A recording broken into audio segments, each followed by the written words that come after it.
Oh, we're not going to do this, are we? Are we really going to do this? Yes, we are. Two games against the play-in Minnesota Timberwolves and the 12th place New York Knicks, the 15th and 17th ranked defenses in the league.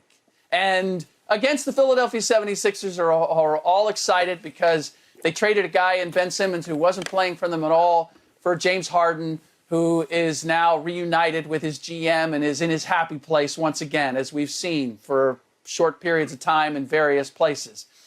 Now we're going to make the Philadelphia 76ers the favorite in the Eastern Conference.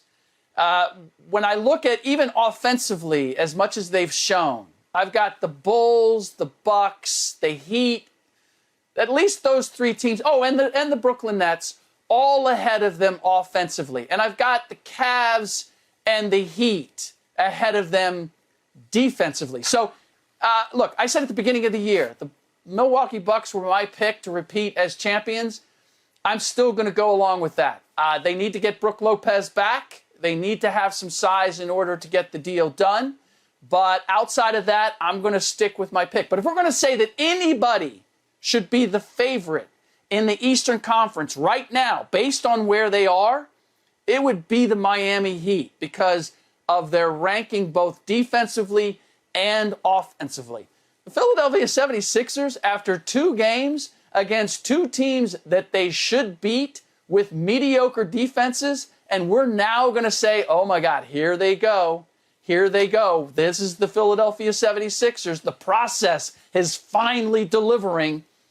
No, I'm sorry. I'm not going to be a prisoner of the moment. They got the Cavs, the Heat, the Bulls, and the Nets all coming back. Let's revisit this a week or 2 from now and see if we're thinking the same thing.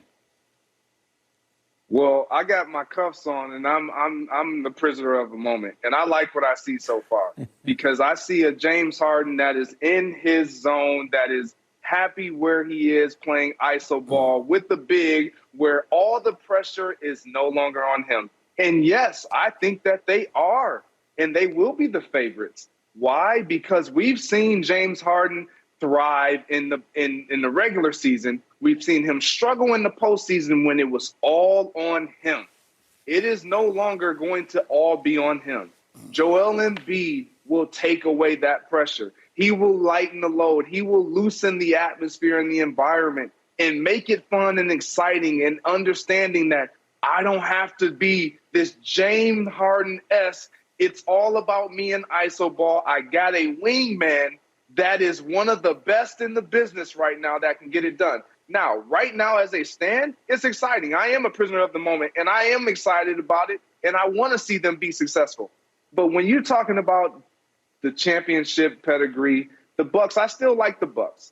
I do believe that the Sixers can get it done, but the Bucks, I'm not writing them off just because I believe for the first time in a few years, in Giannis's career, they finally decided it's not about the regular season.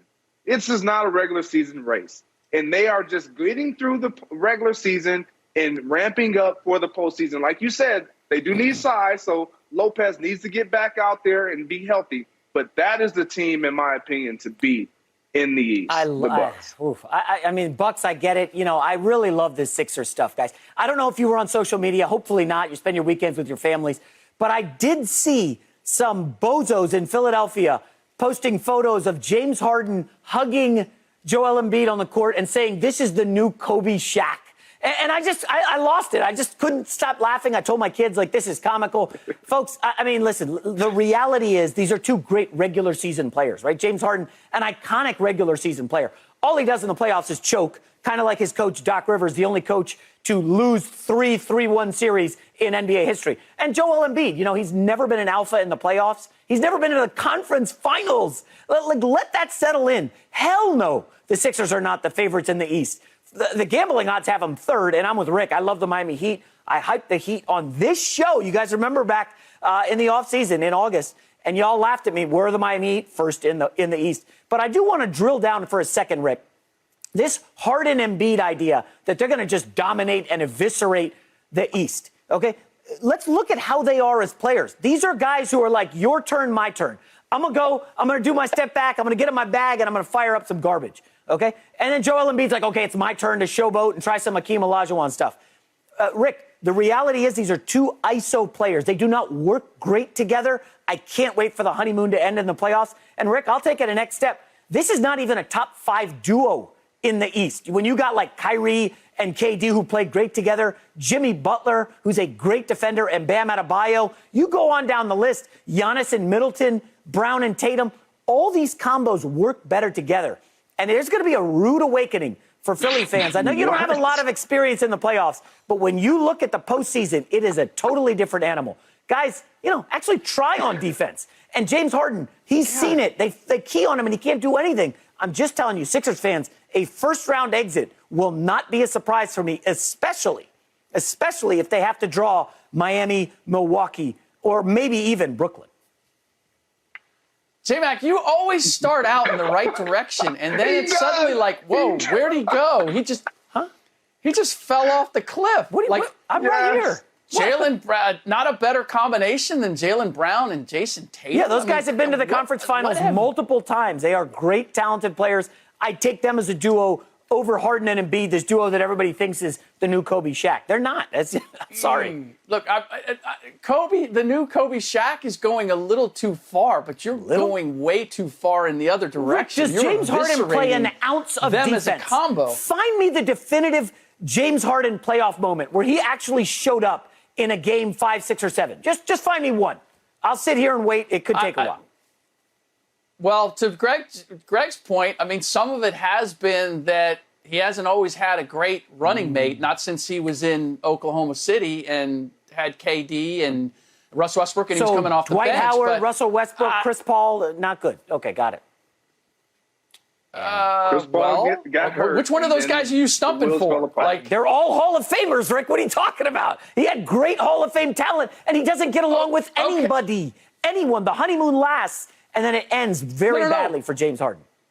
I'm with you on that, but the East is fractured, and you're making it sound like the 76ers aren't going anywhere. They are potentially a dangerous team with those two players. Again, we look at the rest of the league. We've talked about the Milwaukee Bucks. Like, for me, the Milwaukee Bucks need Brook Lopez back in order to fully function. I love how Giannis has evolved, and I love them playing him predominantly at the 5 spot and what that does and the difficulty in matching up.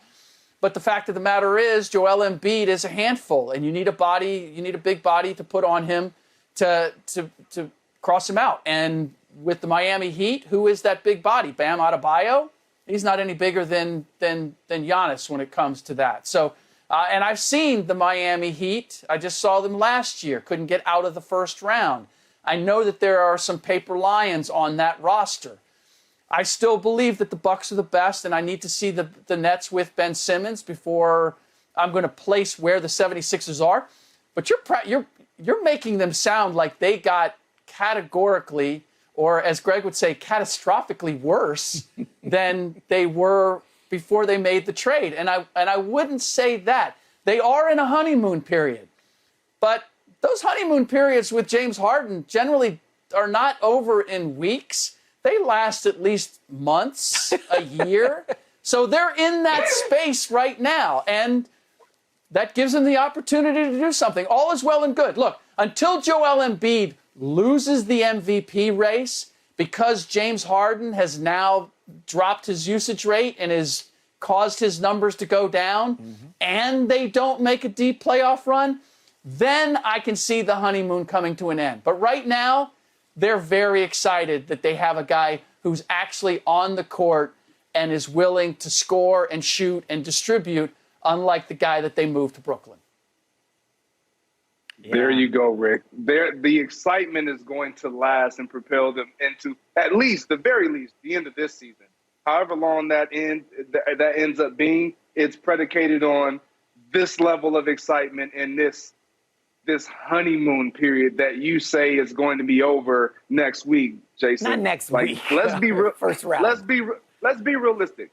James Harden is an elite player when he's playing like this. When he's comfortable, when he gets to do what he does best, which is that ISO ball, you can say your turn, my turn, whatever you want to say, it's going to work until someone stops it. And then defensively, you don't really need – he has to play defense, but you don't need him to be that defensive stopper. You got Thibault for that. They have the pieces, a wing player that can step up against other wings and defend their best player. You don't have to have James Harden do that. And then you have the inside presence of Joel Embiid, both offensively and defensively. And then guys have to step out with him. Like, this is going to be a real problem for the East, let alone the East, the entire league. So for me, I see them as a viable option of coming out of the East, but I'm not quite ready to give up on the Bucks. Yeah, it's lovely. You guys sidestep Doc Rivers, the choke artist head coach they have. By the way, who lost last year to Atlanta.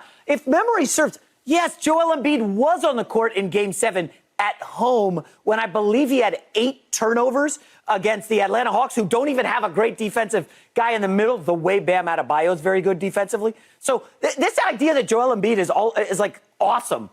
He's having a great season. That's undeniable. Joel Embiid is ridiculously talented. But, I mean, the playoff history, he wasn't the alpha when they had Jimmy Butler. Remember when they lost on the Kawhi freak shot? That was a Jimmy Butler-led team. He was the alpha in the locker room. I don't know if Joel can be that guy in the playoffs. And we've seen James Harden kind of shrink and say, I don't want to be that guy. So, leadership matters, Rick. We know that in the NBA. And I just wonder, 4 minutes left, close game in the first round against whoever you want. And what do they do? What is Doc Rivers calling? Joel, your turn. And then next time it's Harden's turn. Like, there are a lot of questions to be answered. Let's enjoy the honeymoon phase. Let's live it up. Enjoy the behind-the-back passes against terrible teams for dunks. Let's showboat on social media. But the reality is the playoffs are going to be different.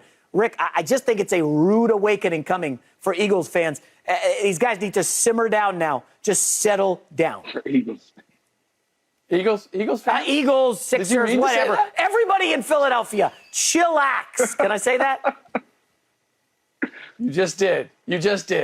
Look, you bring up fair points about Doc Rivers' history and the question of leadership. But guys can't evolve, guys can't grow, guys can't learn from their past mistakes. And I will say this, Joel Embiid, as much as you're downgrading him for 8 turnovers against the Atlanta Hawks, Joel Embiid is rightfully a legitimate MVP candidate this year. And this is the best player all around. Yes, even better than KD when they went to the finals against the Miami Heat. This is the best player that James Harden has played with, bar none. Because where Joel Embiid is right now in his career. So we need to see how it works out. And as I said, I don't think they're the best team in the Eastern Conference, and they certainly have holes. But I'm going to give it a chance. I mean, I'm not going to be overwhelmed by these 2 games, but I'm also not going to dismiss the possibility that this combination, Greg made a great point. Like, the supporting cast, Tyrese Maxey, Matisse Thybulle, there's some nice pieces to complement what James and Joel do. And so I need to see this cake bake a bit longer. I'm not going to presume that what they've been independently is what they are necessarily going to be. Can I push back real quick on Joel Embiid being the best player that Harden's ever played with? Because, Rick, I looked at Chris Paul gets to Houston. Instantly, they're incredible. I think they had the best record in the West that year. And, oh, by the way, they pushed the Kevin Durant Curry Warriors, who I have said is the best team in NBA history. They pushed them to 7 games, nearly had them beat.